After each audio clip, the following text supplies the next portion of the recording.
에스더 5장 5절에서 마지막 14절 말씀 교독합니다. 왕이 이르되 에스더가 말한 대로 하도록 하만을 급히 부르라 하고 이에 왕이 하만과 함께 에스더가 베푼 잔치에 가니라.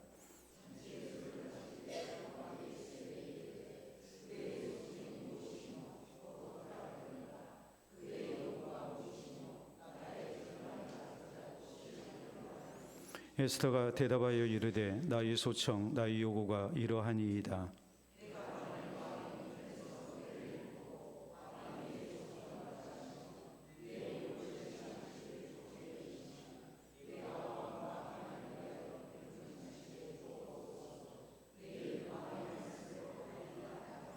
그날 하만이 마음이 기뻐 즐거이 나오더니 모르드게가 대궐 문에 있어 일어나지도 아니하고 몸을 움직이지도 아니하는 것을 보고 매우 노하나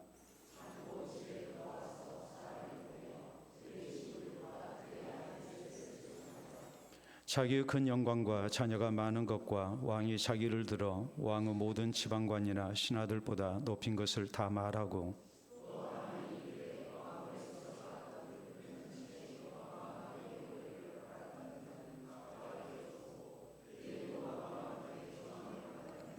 그러나 유다 사람 모르드게가 대궐문에 앉은 것을 보는 동안에는 이 모든 일이 만족하지 아니하도다 하니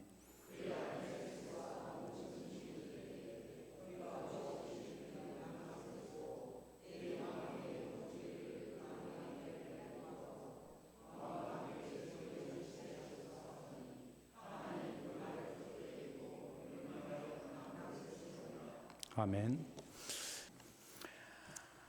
오늘 에스더 강의 11번째 시간입니다. 중국의 사상가인 장자가 있습니다. 장자가 남긴 사자성어가 하나 있습니다. 우리가 한번 보도록 하겠습니다. 여러분 보면 채색부정이라는 말입니다. 이 채라는 말은 다름이 아니고 이제 풍채채자입니다. 그리고 색은 이제 빛깔, 빛색이죠. 그리고 아시다시피 아니 부자에 그리고 정할 정자입니다. 이 말의 의미는 뭐냐면 사람이 모습이 변하지 말아야 된다. 무슨 일을 만나든지 쉽게 자기의 속마음을 드러내는 그런 것이 겉으로 드러나서는 안 된다. 자기의 속마음을 또 감정을 억누르지 못하고 잘 나타내는 사람, 이런 사람을 가리켜서 채색부정이라고 말을 합니다. 그의 풍채와 안색이 일정하지 않은 사람, 쉽게 흥분하고 또 쉽게 얼굴색이 변하고 이러면 좀 곤란하잖아요. 그래서 이 채색부정 이런 사람이 돼서는 안 된다라고 말을 합니다. 우리가 이제 오늘날 쓰는 말로 얘기하자면 표정 관리가 중요하다. 우리가 이렇게 얘기를 하죠. 기쁠 때나 화날 때 너무나 이렇게 금방 기뻐하고 또 금방 화내고 이렇게 변덕이 심한 모습을 갖게 되면 우리가 좀 곤란하겠죠. 우리는 지난 시간에 에스더가 민족 구원을 위해서 3일 동안 금식 기도하고 죽으면 죽으리라 각오하고 아하수에로 왕 앞에 나아갈 때에 이제 하나님의 놀라운 기도에 응답이 있었다. 이런 말씀을 우리가 살폈습니다. 왕이 에스더를 매우 사랑스럽게 이렇게 여기죠. 그리고 금규를 내밀었고 또 예상치 못한 아주 파격적인 호의를 베풉니다. 내 소원이 무엇이냐? 내가 나라의 절반이라도 내게 주겠노라 했을 때 에스더는 전혀 의외의 대답을 합니다. 오늘 왕을 위하여 잔치를 베풀었으니 하만을 데리고 참석하소서라고 요청을 합니다. 이미 하나님의 응답을 확신하고서 잔치를 준비하고 난 다음에 이렇게 왕 앞에 나갔고 그리고 왕이 금규를 내밀었을 때에 이제 그것을 붙잡는 가운데 자기의 소원을 이렇게 말하라고 그러니까 이제 이런 요구를 하게 된 겁니다. 놀라운 반전 또 놀라운 역전이 이렇게 나타났습니다. 그렇기 때문에 우리 성도도 어려운 일을 만날 때 나를 향하신 하나님의 사랑과 긍휼을 믿고 우리가 예수 그리스도의 이름으로 하나님 앞에 나아가게 될 때 하나님께서 우리에게 금규를 내밀으실 것이고 우리는 믿음으로 그것을 붙드는 가운데 또 하나님의 은총을 입는 그런 성도가 돼야 된다는 것. 그래서 하나님께서 우리의 삶 속에 개입하셔서 우리에게도 놀라운 역전, 반전이 있는 그런 은총을 누리는 성도가 돼야 된다는 것. 이것이 우리가 지난 시간에 살폈던 말씀의 내용이었습니다. 오늘 성경 말씀은 에스더처럼 왕으로부터 예상치 못한 아주 파격적인 호의를 받은 또 한 사람이 등장합니다. 그는 다름 아닌 제2인자였던 하만이었습니다. 왕후 에스더가 베푼 잔치에 신하들 가운데 유일하게 왕과 함께 참석을 하게 됐습니다. 처음에는 크게 놀랐겠죠. 그러나 잔치가 끝나고 난 다음에 다음날 잔치에 또 초대를 받습니다. 오늘 성경 말씀 8절에 있는 말씀을 보면 내가 만일 왕의 목전에서 은혜를 입었고 왕이 내 소청을 허락하시며 내 요구를 시행하시기를 좋게 여기시면 내가 왕과 하만을 위하여 베푸는 잔치에 또 오소서 내 이름 왕의 말씀대로 하리이다 하니라 그랬거든요. 처음에 에스더가 왕을 잔치에 초청을 할 때는 내가 왕을 위하여 잔치를 베풀었습니다 그랬어요. 그런데 두 번째 잔치에 초대할 때 왕만 초청한 게 아니라 이제 내가 왕과 하만을 위해서 잔치를 이렇게 베풀겠습니다. 하만을 데리고 참석하십시오 라고 이렇게 말을 합니다. 자, 첫 번째는 왕을 위하여 잔치를 베풀었습니다. 거기에 하만을 위하여 잔치를 베풀었다는 말이 없습니다. 그런데 두 번째는 왕과 하만을 위하여 잔치를 베풀겠다고 했을 때 하만이 어떤 기분이겠습니까? 왕은 당연히 이렇게 참석할 수 있는 그런 자격이 있는 사람이죠. 왕을 위하여 잔치를 베푼 거니까요. 그런데 자기가 초청을 받았고 또 이런 후대를 받고 난 다음에 이번에 두 번째 잔치를 베푸는데 여러분, 왕이 얘기하기를 내가 그대의 소청을 들어주겠노라, 그대의 요구가 무엇인가, 나라의 절반이라도 주겠다, 이렇게 얘기를 했을 때 의외로 에스더의 입에서는 다른 얘기가 나오지 않고 하만을 초청해 달라는 거예요. 그러니까 두 번째 잔치는 왕이 주인공이 아니라 내가 주인공이라는 그런 착각을 하만이 충분히 할 수 있었어요. 물론 하만이 주인공입니다. 왜요?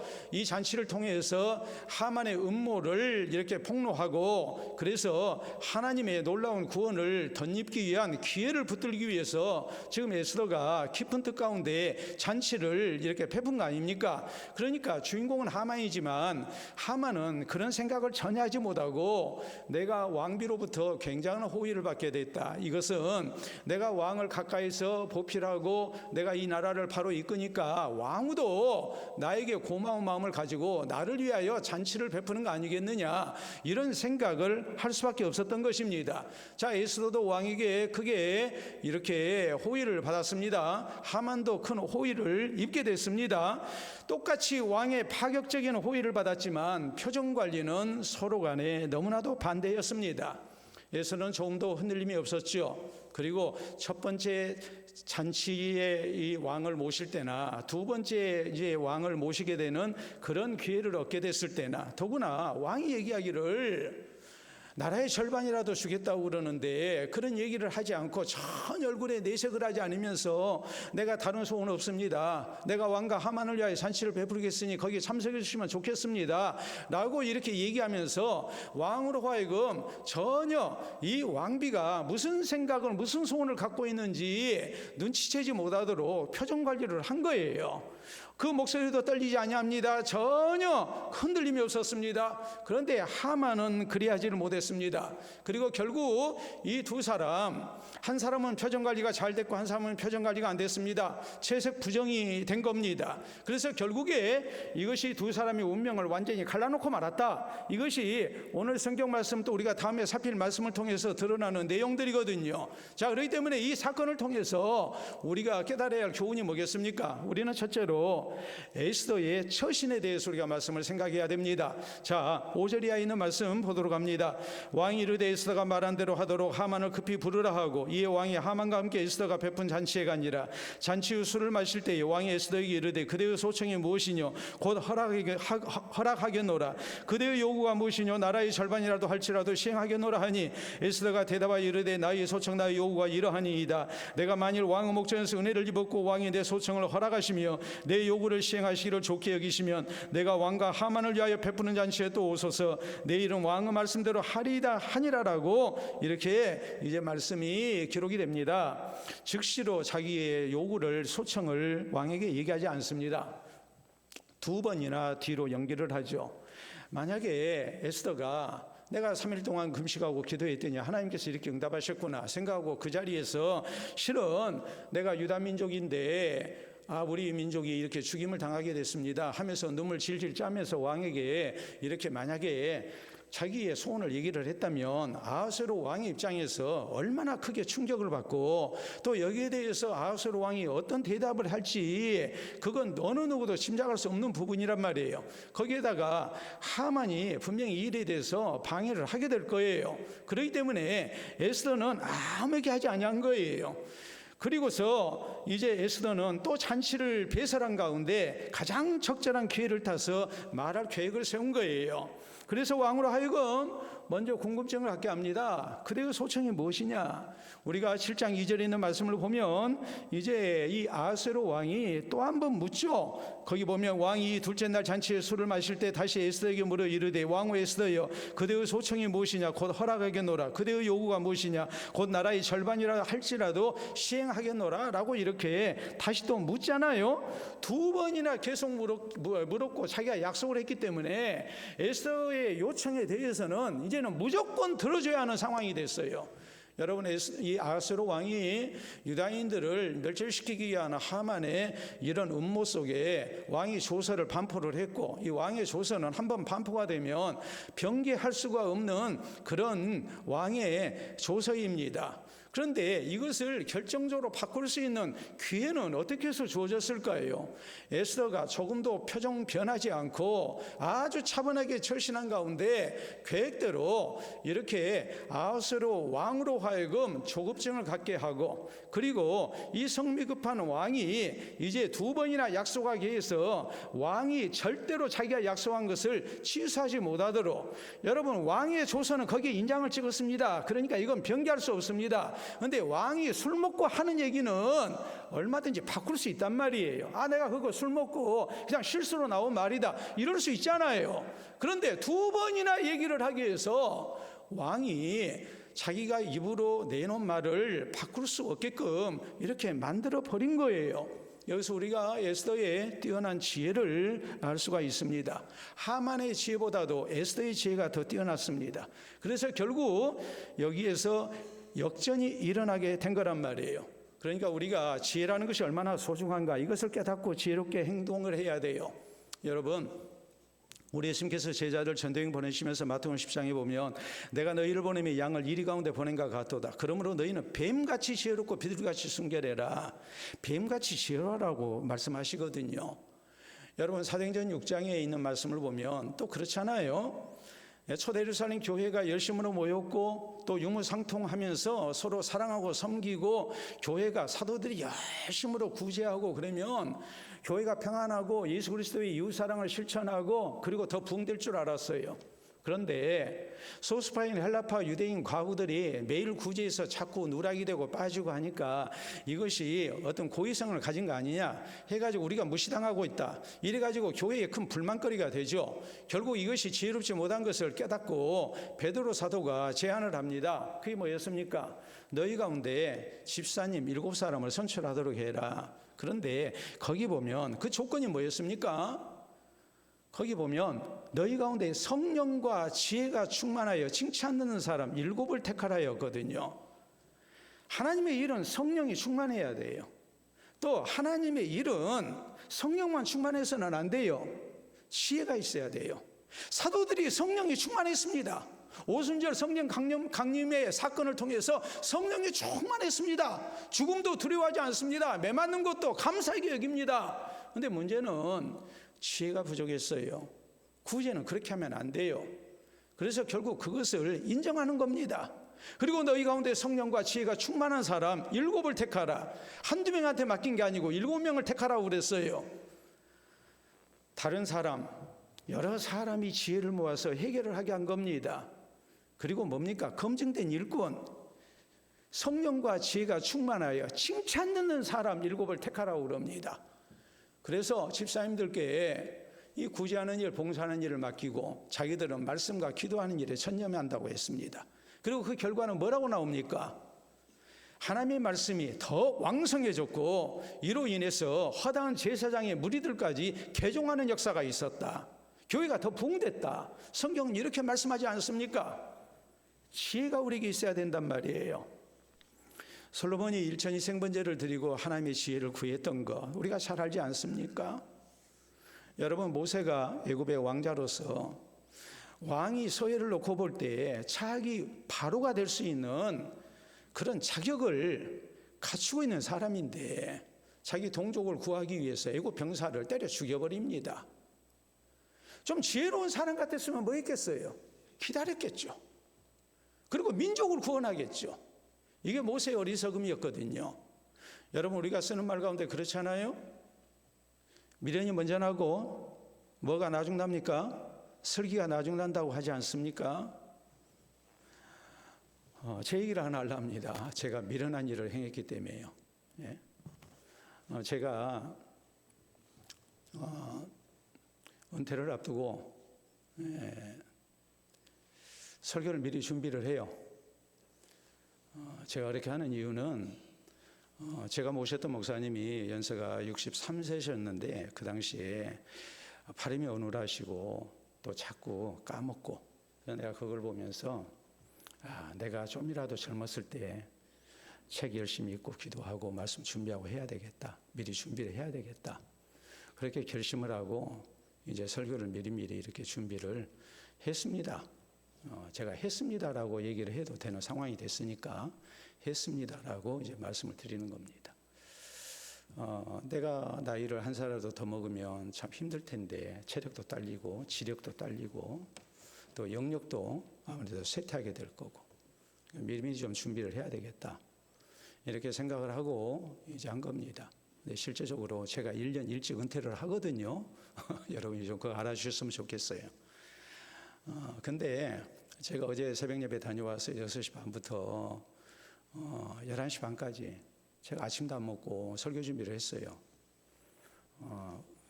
어느 설교를 준비를 했느냐? 원고를 썼어요. 그 원고가 내년 3월 1일 날 할 설교입니다.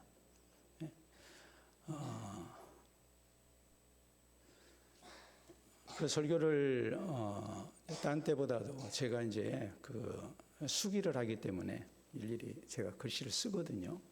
수기를 하기 때문에 시간이 좀 많이 걸리고 또 이 수기를 하다가 보니까 방아쇠수시 증후군이라고 이 손에 장애가 와요. 제가 그 수술 2번을 했어요. 손을 제가 수술 2번 했습니다. 2번 했는데 지난 2018년도에 제가 수술을 했고 그래서 안식월 기간 동안에 8월에 제가 수술을 했습니다. 그리고 또 작년에 제가 또 수술을 했습니다. 그래서 KS 병원에서 이제 해서 수술 2번을 했는데요. 그래도 이제 뭐 손으로 쓰니까요. 근데 3월 1일 설교가 저한테는 굉장히 중요한 설교예요. 왜 중요한 설교냐? 3월 1일 설교하고 제가 은퇴할 때 하는 설교, 3월 8일 설교입니다. 3월 1일은 우리 교회 설립 기념일이 3월 8일이에요. 그러나 내년에는 3월 1일로 시킬 거예요. 왜냐하면 제가 3월 8일에 은퇴하니까. 3월 8일은 은퇴 설교를 해야 되거든요. 그래서 3월 1일 설교는 피로 사신 교회를 지키라라는 제목으로 제가 설교를 할 것이고 3월 8일 설교는 그 땅을 차지하라라는 제목으로 설교를 할 거예요.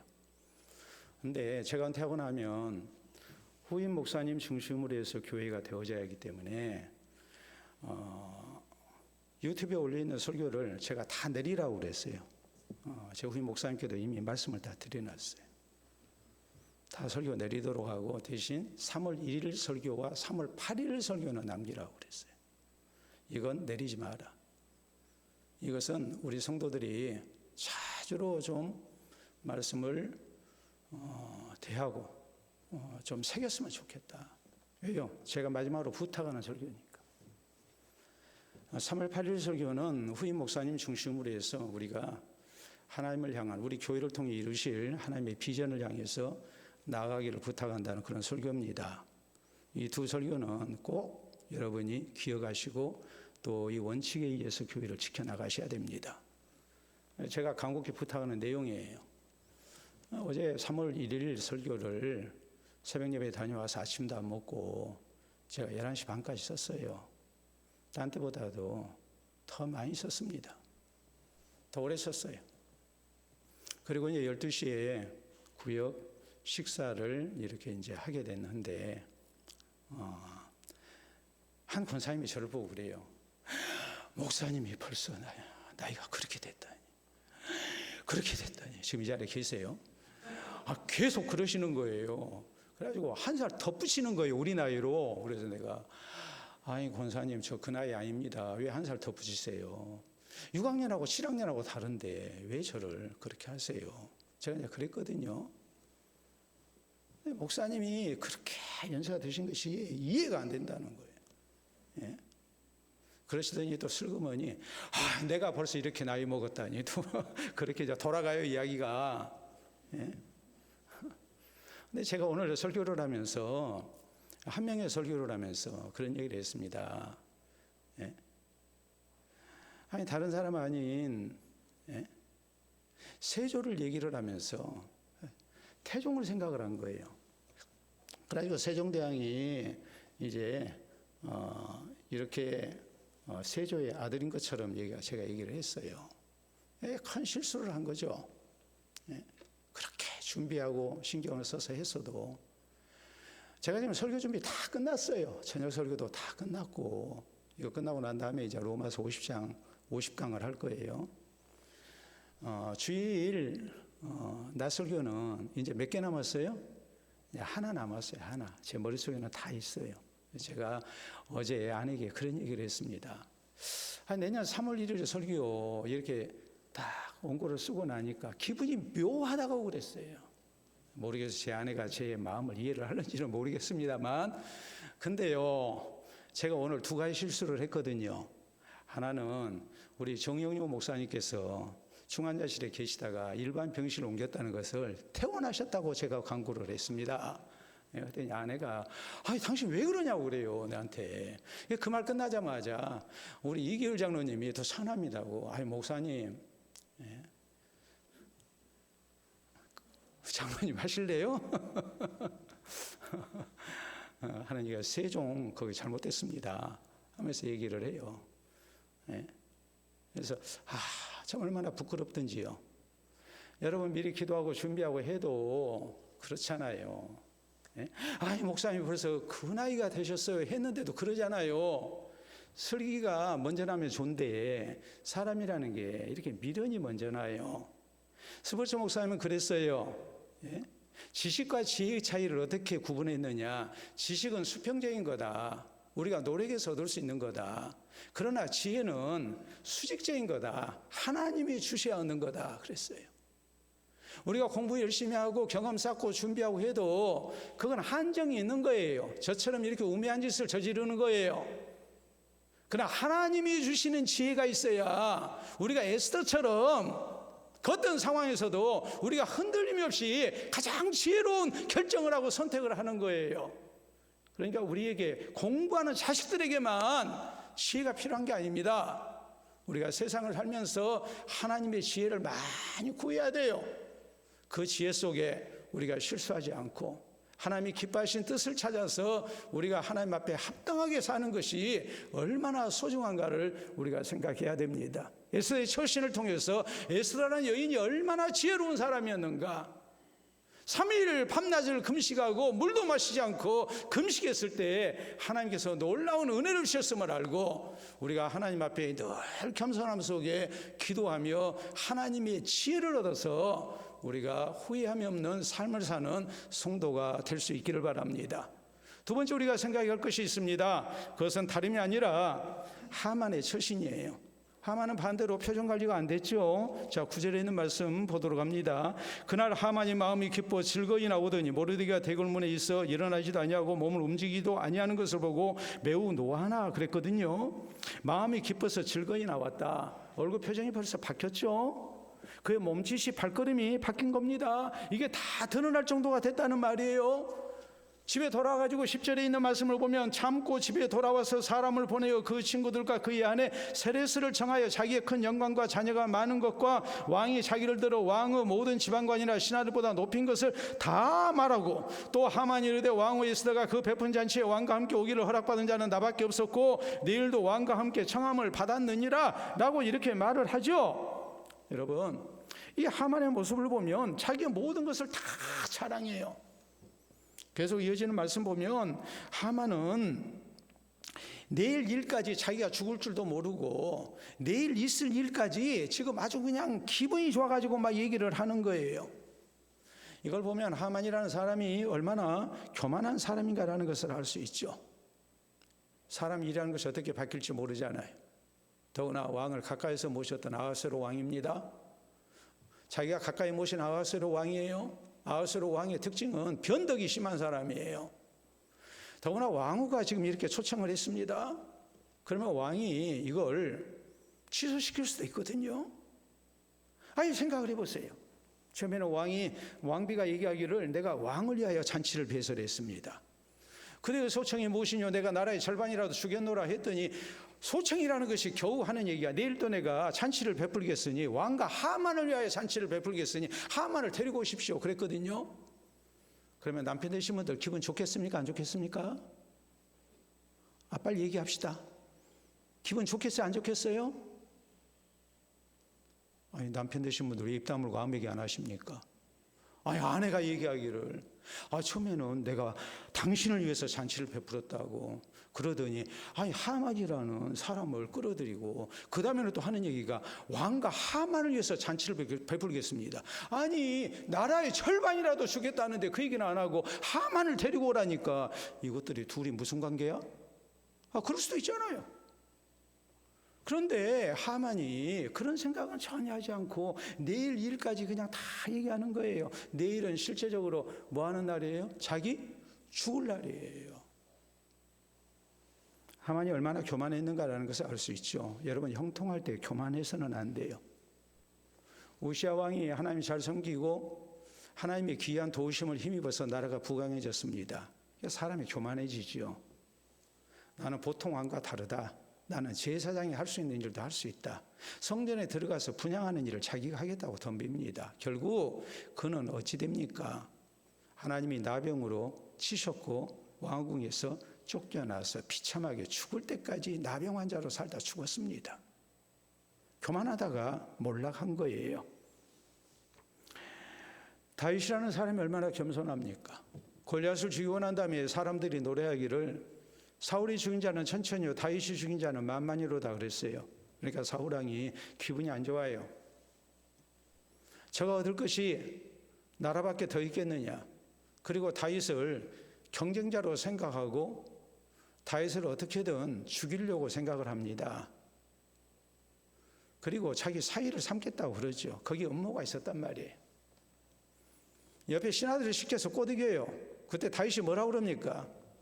나는 집안도 천한 사람인데 어떻게 내가 왕의 사위가 될 수 있겠느냐. 왕의 사위가 되는 일을 그렇게 가볍게 생각해서는 안 된다.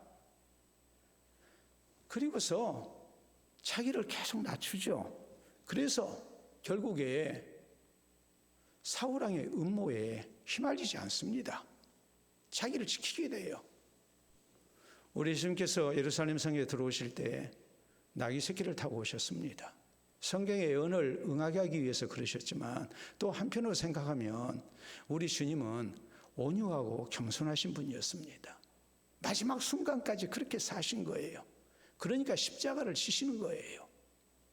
내가 한 일이 굉장히 크고 자랑할 만하고 하면 사람이 교만해지기 십상이죠. 결국에 뭐가 됩니까? 몰락하게 됩니다. 톨스토이가 쓴 우화집이 있습니다. 거기에 이런 얘기가 나옵니다. 수탉들이 싸워요. 거기서 한 수탉이 승리를 했어요. 그러자 이 수탉이 지붕에 올라가가지고 큰 소리도 울면서 나보다 힘센 자 있으면 나오라 하고서 막 외치는 거예요. 싸움에서 진 수탉은 마루 밑으로 기어 들어갔습니다. 그런데 목소리를 크게 지르면서 목을 잡아 빼고 이렇게 자기의 잘남을 자랑할 때 매가 날아와가지고 채가버렸어요. 톨스토이는 이 우화를 통해서 우리가 잘 나갈 때 조심해야 된다. 교만하면 안 된다. 교만하면 망하게 돼 있다. 이렇게 강조를 합니다. 마찬가지입니다. 우리가 하나님의 은총 가운데 잘 나갈 때 하나님이 나를 높여주실 때 우리는 뭐 해야 될까요? 표정 관리해야 돼요. 처신을 잘해야 돼요. 이때 잘못하면 이것이 교만이 되고 결국은 나를 패망으로 인도하는 지름길이 된다는 것을 잊지 마시길 바랍니다. 세 번째 우리가 생각해야 할 것은 하만이 모르드게를 죽이려고 하는 것이죠. 자, 9절에 있는 말씀 다시 봅니다. 그날 하만이 마음이 기뻐 즐거이 나오더니 모르드게가 대궐문에 있어 일어나지도 아니하고 몸을 움직이지도 아니하는 것을 보고 매우 노하나, 매우 노했다 그랬거든요. 근데 10절에 보면 참았다고 그랬어요. 근데 왜 참았을까? 참았던 이유는 내가 지금 기분이 굉장히 좋아가지고 왔는데 저놈을 보니까 지금 기분이 나빠요. 내가 이 좋은 기분 내가 잡쳐서는 안 되겠다 생각하고 참고 집으로 왔어요. 근데 이 사람 지금 교만한 사람인지라 집에 와가지고 오늘 있었던 일을 자기 아내를 비롯해서 막 가까운 친구들한테 막 얘기를 하죠. 자, 10절 참고 집에 돌아와서 사람을 보내요. 그의 친구들과 그의 아내 세레스를 청하여 자기의 큰 영광과 자기가 많은 것, 자녀가 많은 것과 왕이 자기를 들어 왕은 모든 지방관이나 신하들보다 높인 것을 다 말하고, 또 하만이 이르되 왕후 에스더가 그 베푼 잔치에 왕과 함께 오기를 허락받은 자는 나밖에 없었고 내일 또 왕과 함께 청함을 받았느니라. 그러나 유다 사람 모르드게가 대궐문에 앉은 것을 보는 동안에는 이 모든 일에 만족하지 아니하도다 하니, 그의 아내 세레스와 모든 친구들이 이르되 높이가 50규빗 되는, 50규빗이면 23m입니다. 나무를 세우고 내일 왕에게 모르드게를 그 나무에 매달리기를 구하고 왕과 함께 즐거이 잔치에 가소서 하니, 하만이 그 말을 좋게 여기고 명령하여 나무를 세우니라 그랬거든요. 여러분, 우리가 그렇잖아요.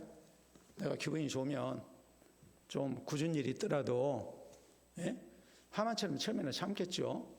그리고 그 다음에는 뭐 해야 되겠습니까? 계속 우리가 참아야죠. 또 내가 굉장한 호의를 입었으면 이제 그 호의 가운데 우리가 뭐 해야 되겠어요? 다른 사람에게 베풀어야죠. 그게 정상이잖아요.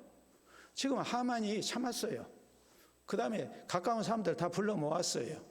그리고 난 다음에 자기 자랑을 이제 늘어놓습니다. 그러면서 거기에 덧붙여서 얘기하기를, 근데 이 모르드게라는 놈이 이렇게 대궐문에서 나를 보고 인사도 안 하더라. 저는 그놈만 보면 내가 만족스럽지가 않다. 기분 나쁘다. 막 그러니까 옆에서도 충동이는 거예요. 그러지 말고 그놈 빨리 없애버리십시오. 그렇지 않아도 지금 12월이면 지금 죽이기로 돼 있는데, 좀 일찍 그놈 앞으로도 계속 봐야 되는데 빨리 죽여버리는 게 낫지 않겠습니까? 그러니까 50규빗 되는 23m 되는 장대를 높이 달아가지고 거기에다가 내일 왕이 가가지고 이렇게 간청을 해서 왕이 당신의 요청을 거절하지 않을 겁니다. 지금 이 말이에요. 그러면 이제 모르드게를 죽이고 기분 좋게 잔치에 참여하도록 하십시오. 그랬어요. 여러분, 이게 하만이라는 사람이 얼마나 악독한 사람인가를 생각해 보세요. 내가 참 큰 은혜를 입었어요. 내가 호의를 입었어요. 그러면 좀 기분 나쁜 일이 있어도 참고, 또 우리가 뭐 해야 되겠어요? 내가 잘못한 사람이 있더라도 뭐 해야 되겠습니까? 좀 봐주고, 좀 관대하고, 아량을 베풀고, 내가 많은 것을 얻었으면 우리가 나누기를 힘쓰고, 그게 정상이잖아요. 근데 하만은 내가 이렇게 큰 호의를 받은 날 오히려 사람을 죽일 생각을 하고 있는 겁니다. 이게 얼마나 잘못된 일입니까? 여러분, 성경에 그런 말씀이 나와요. 자, 사울이 이스라엘의 왕으로 이렇게 세움을 입습니다. 근데 모두가 다 찬성하지는 않았어요. 제비 뽑아서 선출이 됐지만, 하나님이 정하신 일이지만 그것을 못마땅히 여기고 저 사람이 어떻게 우리의 왕이 되겠느냐 하면서 사울 왕에 대해서 싫어하는 사람들이 있었어요. 그런데 그런 사람들을 성경은 뭐라고 말씀했느냐? 불량배들이라 그랬거든요. 못된 사람들이에요. 왜요? 사울이라는 사람은 외모도 굉장히 다른 사람보다 어깨 위가 더 있었다고 했으니까 얼마나 신체가 건장한 사람인지 우리가 알지 않습니까? 또 사울이라는 사람이 얼마나 겸손하고 성실한 사람이었습니까? 이런 사람이었음에도 불구하고 이 사울에 대해서 못마땅해 했어요. 근데 옆에 있는 사람들, 반대하는 사람도 있지만 또 좋아하는 사람도 있겠죠. 이 사람이 새로운 왕이니까 또 뭐 하겠습니까? 그 사람한테 열심히 합참하고 또 한 자리 얻으려고 하는 사람도 있지 않겠습니까? 이 사람들이 얘기합니다. 저런 사람들 가만히 둬서는 안 됩니다. 본때를 보여줘야 됩니다 하면서 사울왕을 이렇게 충동일 때 사울왕이 뭐라고 그럽니까? 아무 말 하지 않고 그냥 놔두라고 그러거든요. 오늘 하나님이 내게 은혜를 베푸셨어요. 그러니까 아무 말 하지 않았어요. 그러다가 암몬 족속들이 쳐들어왔습니다. 그래서 큰 어려움을 겪었습니다. 사울이 왕으로서 백성들을 소집합니다. 그리고 전쟁터에 나가서 이제 승리를 했습니다. 그러니까 백성들이 와 하고 사울왕을 막 높이죠. 그 가운데 또 무리들이 얘기를 합니다. 지난번에 당신의 능력을 의심하고 당신이 왕된 것을 인정하지 아니했던 무리들 오늘 손 좀 봅시다 그랬거든요. 그랬더니 사울이 이렇게 대답을 해요. 오늘 하나님이 우리에게 큰 구원을 베푸신 날인데 어찌 그렇게 하면 되겠느냐라고 말을 하거든요. 그래서는 안 된다. 오늘 하나님이 우리에게 큰 은혜를 주신 날인데 그러면 안 된다. 여러분, 다윗 왕은 다윗성의 수도에 하나님의 임재의 상징인 언약궤를 모시려고 하다가 하나님 말씀대로 하지 아니해서 책임자인 우사가 죽임당하고 그리고 여호와의 언약궤를 모시지를 못했습니다. 오베데돔 집에다가 이제 갖다 놓고 다 도망가 버렸습니다. 오베데돔이 석 달 동안 여호와의 언약궤를 잘 모셨고 그로 인해서 하나님께서 오베데돔과 그의 모든 소유에 복을 주셨습니다. 이 소문을 듣고 다윗이 이제 하나님 말씀대로 우리가 여호와의 언약궤를 모시자 해서 하나님께서 말씀하신 대로 언약궤를 모셨어요. 모든 일이 잘 끝났어요. 다윗이 그때 했던 일이 무엇입니까? 자기 사비를 들어서 떡을 만들고 또 고기를 준비하고 해서 백성들한테 다 나눠주죠. 그 자신은 기뻐서 춤추잖아요. 그 안에 미갈이 볼 때 이스라엘의 왕이 채통을 지키지 못하고 품이 없이 춤을 췄다는 핀잔을 들을 정도로 다윗은 너무너무 기뻐서 춤을 췄습니다. 내가 하나님 앞에 용서받았고 내가 은혜를 받았으니까 기뻐서 뭐 한 거예요? 백성들을 섬긴 거예요. 우리 예수님께서 1만 달란트와 100데나리온 빚진 자의 비유를 통해서 말씀하십니다. 우리가 하나님 앞에 큰 용서의 은혜를 받았다면, 예수님을 통해서 우리가 구원받은 은혜를 받았다면 우리가 당연히 뭐 해야 돼요? 다른 사람 다 내한테 잘못한 사람 허물 덮어주고 용서해야 돼요. 이게 옳아요. 우리가 전도서 7장 4절에 있는 말씀을 보면 형통한 날에는 기뻐하고, 전도서 7장 14절에 있는 말씀을 보면 형통한 날에는 기뻐하고 공고한 날에는 되돌아보아라 그랬거든요. 자, 공고한 날에는 되돌아보아라는 말씀 제가 오늘 난예배 때 말씀을 드렸어요. 근데 형통한 날에는 기뻐하고 그랬거든요. 기뻐하라는 말의 원문의 뜻은 뭐냐면 선하게 되라는 말이에요. 영어 성경에서는 뭐라고 그랬느냐? To be good이라고 썼어요. 선하게 되어라. 그냥 단순히 나 그냥 기분 좋은 걸로 끝나는 게 아니에요. 하나님이 내게 베푸시는 은혜를 알고 이게 하나님의 은혜의 결과인 줄로 알고 다른 사람에게 베풀어라는 말이에요. 다른 사람 섬기라는 말이에요. 이 기쁨을 함께 나누라는 말이에요. 그렇기 때문에 우리가 하나님 앞에 은혜를 입었을 때 당연히 가져야 할 신앙의 자세가 무엇일까요? 그건 다른 거 아닙니다. 더 낮아진 자리에서 우리가 섬길 줄 아는 사람이 돼야 되고 나눌 줄 아는 사람이 돼야 돼요. 자, 여러분 체험금 보도록 하겠습니다. 우리나라에서 아주 널리 알려진 책이죠. 정의란 무엇인가? 하버드 대학의 마이클 샌델 교수가 쓴 아주 유명한 책입니다. 정의가 도대체 무엇인가? 여기에서 마이클 샌델 교수는 이런 얘기를 합니다. 자, 내가 성공했습니다. 내가 성공했을 때 이 성공이라는 것이 나만의 노력으로 되어진 것인가 생각해야 한다. 내가 성공하기까지 그 누군가가 나를 위해서 도와준 사람도 있을 것이고 또 나의 성공이 어떤 사람에게는 실패로 작용했을 수도 있어요. 내가 원하는 대학 들어갔습니다. 내가 들어갔으면 누가 있었을까요? 합격한 사람이 있으면 불합격한 사람도 있었겠죠. 내가 크게 성공했습니다. 나의 성공을 위해서 알게 모르게 나 도와주신 분들 많이 있잖아요. 우리는 또 하나님의 은혜를 생각해야 되잖아요. 근데 나만 노력해서 성공했다고 생각을 하게 되면 성공한 사람들이 다 그런 생각을 하게 되면 세상은 정의로운 세상이 될 수가 없다. 나 잘나서 된 거기 때문에 나는 당연히 대접받아야 되고, 나는 잘못해도 잘못한 거 아니고, 이런 식으로 이런 사람들이 살게 되면 이 사회가 어떻게 정의로운 사회가 되겠느냐. 성공한 사람들이 더 낮아져야 되고 겸손해야 되고, 내가 다른 사람의 도움을 받아서 성공했다는 걸 생각하고 내가 나누고 섬기는 사람이 돼야 되는데, 이 땅에 성공한 사람들이 이렇게 겸손해야 되는데 겸손하지 아니하면 정의는 이루어지지 아니한다라고 강조합니다. 우리가 성공하지 못했어도 새겨드려야 할 말이죠. 여러분, 어떤 사람은 때문에로 인해서 불행한 사람이 있고, 어떤 사람은 덕분에 때문에 행복한 사람이 있습니다. 내가 잘못된 모든 것이 다 누구 때문이에요? 이런 사람은 불행할 수밖에 없어요. 반면에 덕분에 행복한 사람이 있어요. 내가 수고하고 애쓴 것에 대해서 하나님 은혜가 있습니다.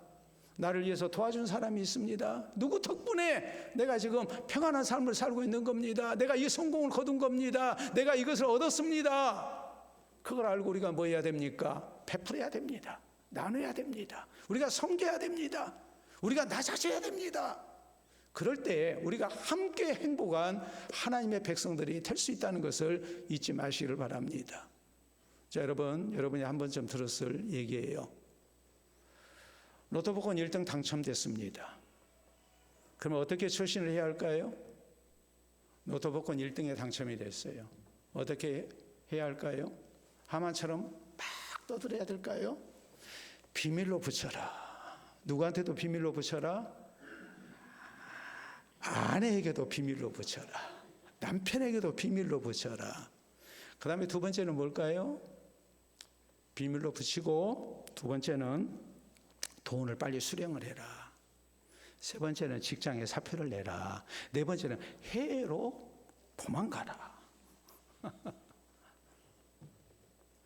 큰 성공을 거뒀을 때에 표정 관리 잘하라는 거예요.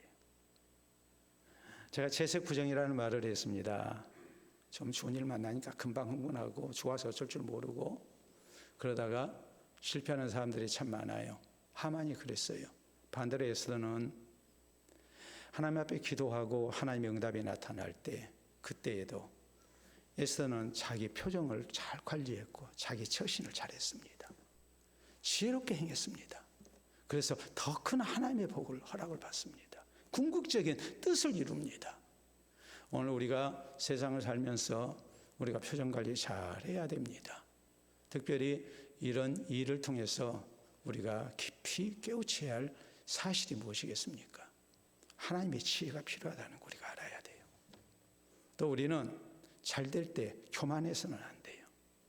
또 우리는 뭐 해야 되겠습니까? 하나님께서 내게 복을 주셨을 때 우리는 나누고 섬기고 더 베풀 줄 아는 사람이 되어야 돼요. 그래서 하나님께서 더욱 사랑하시고 더 귀하게 쓰신 은혜가 우리에게 있기를 바랍니다. 우리 함께 기도합니다. 자비로우신 아버지, 은혜를 진심으로 감사합니다. 우리 하나님의 사랑과 은총 가운데에 우리에게 주의 말씀 받게 하시고 살아계신 하나님을 의지하고 사는 것이 얼마나 소중한가를 다시 한번 깨닫도록 해주시오니 감사합니다. 세상을 살면서 우리가 미련하지 않도록 하나님의 지혜를 구하여 늘 하나님의 영으로 인도함 받기를 원합니다. 우리의 말하는 것, 행하는 것 하나하나가 하나님의 사람다운 지혜로움 있게 하시고 주의 영이 우리 가운데 역사하시는 아름다운 모습 얻게 해 주시옵소서.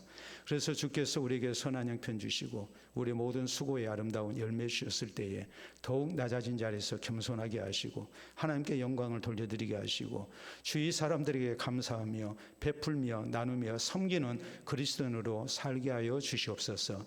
그래서 세상 가운데서 하나님의 복이 되게 하시고 또 하나님께서 더 많은 것을 맡기시고 존귀한 하나님의 사람으로 쓰시는 은혜가 우리 모두에게 있게 해 주시옵소서. 예수님 이름으로 기도하옵나이다.